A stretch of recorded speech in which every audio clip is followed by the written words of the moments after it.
عليكم مشاهدينا الكرام، نتمنى تكونوا بخير وعلى خير. مرحبا بكم في قناة إبداعات وأفكار أم آدم.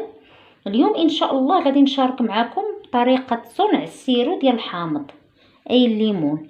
تيجي منعش ولذيذ، نقدروا نوجدوا به عصائر عديدة أو لي كوكتيل. تيجي رائع مع الفريز أو الحليب.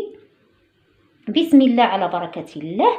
تنحتاجو كيلو ديال الحامض، تنحتاجو نص كيلو سنيده. اول حاجه غادي نحكو هاد القشور ديال الحامض غير فوقانيين، ما نوصلوش ديك القشره البيضاء، غنحكو غير هاد القشره الصفراء. ومن الاحسن ملي تبغيو تشريو الحامض ديالكم دائما اختاروه اللون يكون صفر، ما تاخدوش فيه ديك الخضوره لان العصير ديالو تيجي شويه مر. هانتوما تنحاولوا ما نوصلوش لهاد القشره البيضاء غير.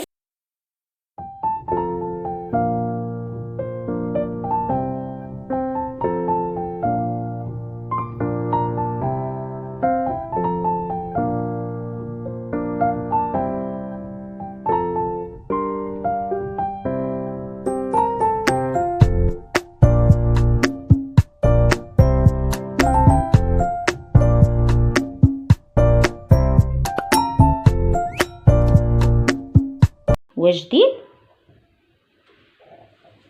ها وجدناهم القشور، غنحتفظوا بهم. غنزيدوا عليهم هاد نص كيلو السنيده. عندك كيلو الحامض في نص كيلو السنيده، كيلو الحامض في نص كيلو السنيده. غنخلطهم مع هادو بيد ما عصرت الليمون ديالي، غنخلطهم مع القشور بين ما عصرت الليمون ديالي.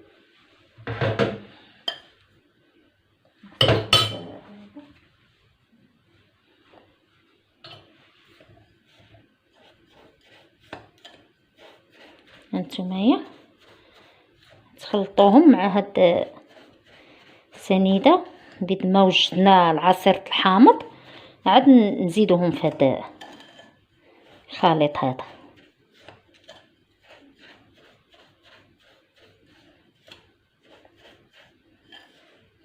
وتنتمنى انكم تجربوه، راه تيجي رائع.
انا هاد القشور اللي تيكونوا هنايا كنحتفظ بيهم بزاف من الطرق باش تخدمي بيهم. كاينين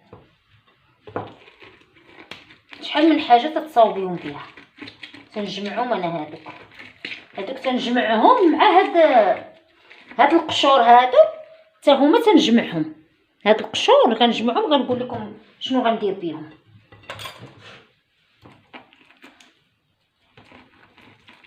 حتى حاجه شعار، حتى حاجه ما تلاح.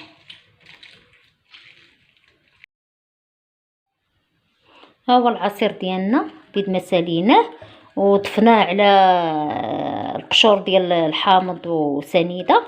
نبداو نحركو واحد شويه الوقت نحركوه باش تذوب لينا سنيده. هي راه ما غتذوبش لينا ديك الساعه، اي ممكن انه نغطيو ونديرو في الثلاجه حتى الغدا، ولكن فين ما دخلنا الكوزينه ندوزو نحركوه، فين ما دخلنا الكوزينه ندوزو نحركوه هكا بمعلقه ديال العود تذوب سنيده، لان السنيده ما تذوبش سهوله.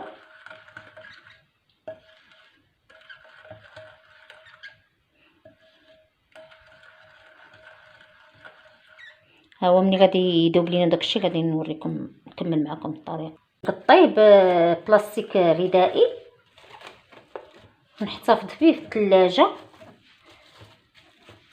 ونبقى مره نحركو حتى الغدا منين غادي يذوب ليا، وغادي نوريكم نكمل لكم الطريقه. ها هو العصير ديالنا وجد بعد ما خليناه ليله كامله، اي 24 ساعه. حنا غنشوفو ما غنلقاوش باقي فيه، فين ما دزنا تنديرو ما بقاتش فيه سنيده. ها هي المعلقه ما تدخلش لينا سنيده، تيذوب صافي ما تيبقاش. القشور ديال الليمون ديال الحامض نصفيو هذا ديالنا، نديرو في هذه، شفتوا نصفيو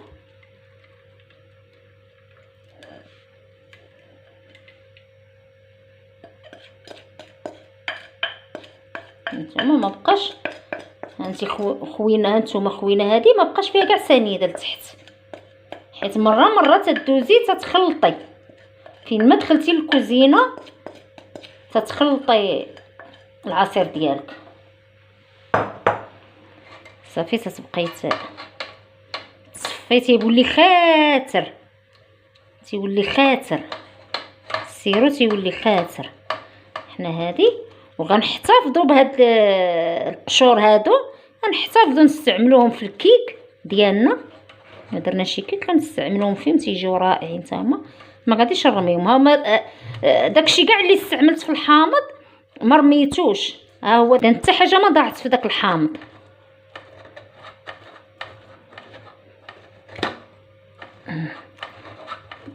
نمعكوه مزيان باش ما يبقى فيه حتى حاجه، تيجي رائع في الكيك.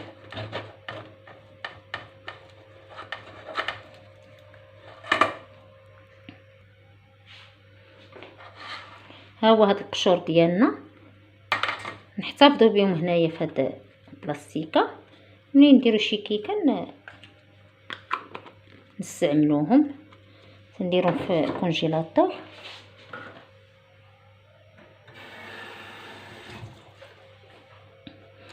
دابا ها العصير ديالنا واجد، ها هو خاتر. ها هو العصير ديالنا الحامض اللي درنا بعد ما درنا في، ها هو انت تهزي غير بالمعلقه بسهوله، واخا تيتجمد راه تهزي غير بالمعلقه هكا ما تيقصح ما والو. صافي تديري تقدمي العصير ديالك. انا درت غير هاد الكاس هذا تقدري ديري ديك معلقه ونص صافي تتخلطي تشوفي الذوق ديالك على حسب الذوق ديالك. وبالنسبه مثلا الا بغيتي طرو تديري ديك كاس لاروب تتعمري تتهزي هكا بالمعلقه وتعمري كاس لاروب او كاس ديال العنبه في طرو ديال الماء. وها الحامض ديالك واجد، وتنتمنى انكم تجربوه.